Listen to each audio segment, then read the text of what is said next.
Presiding Officer, this debate is happening today because we need to address the unacceptable level of violence. Excuse me, Mr Kerr. Can we have Mr Kerr's microphone, please? I'll start.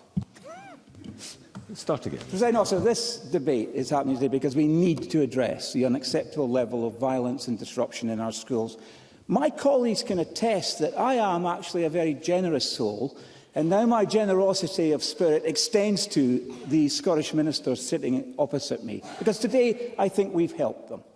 Because I am pleased that they have accepted the motion in my name, so I accept their amendment in the same spirit. There, it can be done. Working across the chamber. The Cabinet Secretary has changed one or two things in her amendment from my motion, added in a bit about what they're actually doing to collect and collate missing data, things that I'm calling for. And they will hold a summit, which I believe will inevitably lead to the setting up of a working group, as called for in my motion. This government amendment is a testament to the work of my colleagues over many months to highlight what is happening in our schools. The Cabinet Secretary could hardly do anything other than what she has done today in embracing the motion lodged by the Scottish Conservatives on Monday, because I know, and Jenny Gold-Ruth knows, this is what is now needed and will be supported by teachers, pupils and parents across Scotland, if and only if it leads to action. The summit should meet without delay. It should be inclusive. Yes. Martin Whitfield. I'm very grateful to Stephen Kerr giving way, and I would make mention of my declaration of interest as a former employee of East Lothian Council. Would the member agree with me that there is much to be grateful for in today by the Conservatives calling this debate and the agreement that seems to be extending across this chamber? But there is a matter of urgency in this case, and we cannot have delay being put in the way of actual solutions to this. Stephen Kerr, I'll give you the time back. It is absolutely urgent. I agree with my Labour colleague. This summit should be inclusive. Yes, it should include young people, but please let's make sure, Cabinet Secretary, that there's representation beyond the usual bodies and voices. And there should be an action plan. Teachers and pupils should start the new term, which is less than 100 days away, with the clarity of guidance they need. Head teachers should feel confident that they and their staff have been heard and that political leaders have responded. The Cabinet Secretary should return to Parliament immediately following the summit and report the urgent actions that have been agreed. Members must be kept abreast of the outcomes of the summit. Hearing from our teachers will be key. And I want to quote Catherine Nicholl, the Scottish Secondary Teachers Association Union President, who said that many teachers feel that providing education in our schools is now subordinate to managing disruption. And she went on to say that at worst, mob rule prevails in classrooms and corridors. The number of violent incidents reported is increasing. A culture of accommodating the needs of the transgressor has become the default position in some places. Learners who do come to school to learn do not feel secure. So I cautiously celebrate the Minister's announcement this week of a summit. But we have demands to make of the Cabinet Secretary in regards to the summit on school violence and disruption. One, the summit on school violence and disruption must meet within days. Two, there must be a statement in Parliament on the outcomes of the summit before the beginning of the summer recess.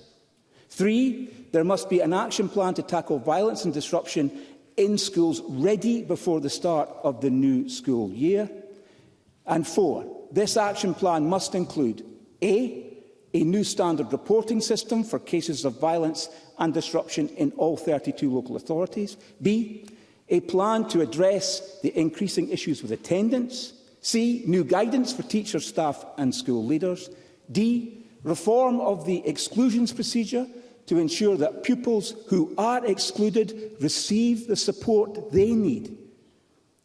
And my fifth point, there must be a funding package for meaningful intervention to help every pupil who is a victim or a perpetrator of violence in school.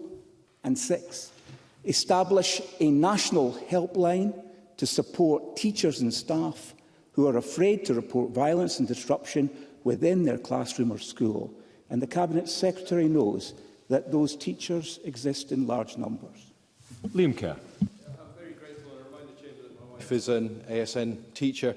The member will have heard teachers in my constituency tell me of their frustration at the failure of the Scottish Government to back its policies with funding and resource to make them real. But they tell me they're particularly frustrated with a government that blames the situation that you're describing, or the member is describing, on local authorities and teachers, and especially suggesting that teachers are insufficiently trained in de-escalation and making them do more CPD that they haven't got time for.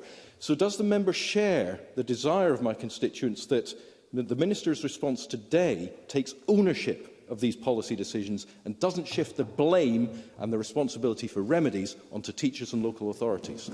We have a little time, in hand, Liam, but interventions are going to have to be a little bit briefer. I can give you some of that time back, Mr Kerr. And Liam Kerr makes a very good point. And the Jenny Gilruth of last Tuesday, in answering a topical question from my friend Jamie Green, probably did convey that impression. But I think the Jenny Gilruth that sits before us in this chamber today, embracing our motion, putting forward a constructive amendment to it, is taking a different approach. And I hope that will be confirmed in her speech. Because the Scottish, very briefly...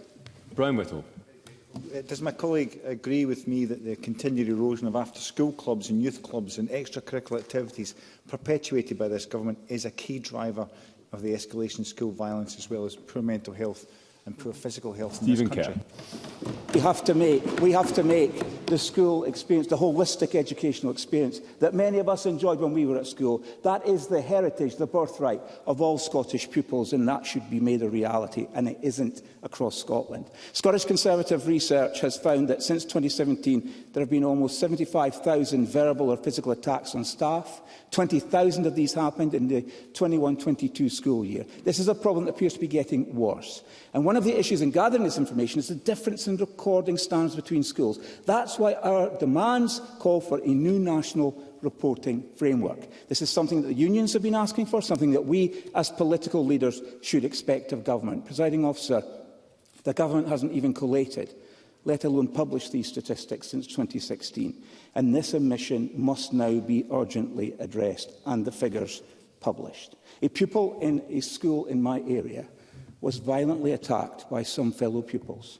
Her attackers shared footage of the incident on social media, so the pupil wasn't only physically injured, but also suffered mentally, knowing that everyone at her school had potentially seen the video of her being beaten up. Those responsible are still at the same school. The head teacher felt they couldn't do anything about it, neither could the police. The victim attends school infrequently now and suffers from severe anxiety when she does. Teachers want a properly regulated classroom, but they feel they're unprotected and potentially open to legal consequences if they act against violent pupils. Our school leaders, as in this case, too often feel they have no sanctions. This is really a key issue for the summit. Pupils know it, teachers know it, parents know it. Removing perpetrators from classrooms is a vital first step, but that can't be the end of the story, because exclusions must lead to something else, because the offenders need help too, and returning them straight back into the classroom isn't a workable solution. There needs to be somewhere for these disruptive and damaged pupils to go. They need help, not isolation. And we also have a crisis in attendance. Alongside this, there is a growing challenge of internal truancy, where pupils go to school but refuse to go to class. The language of rights has taught some children to say that their teachers can't force them to go to class. There must be consequences to such disruptive and disrespectful behaviour, and we need parents to be involved in resolving these issues too. There should never be a culture that what happens at school stays in school. Parents must always be a part of the solution, but can add to the problems that teachers are dealing with when they fail to back the teachers. So giving teachers the tools and the guidance they need to deal with this will affect real change. Strengthening the authority of teachers will go a long way to helping resolve this important and difficult issue.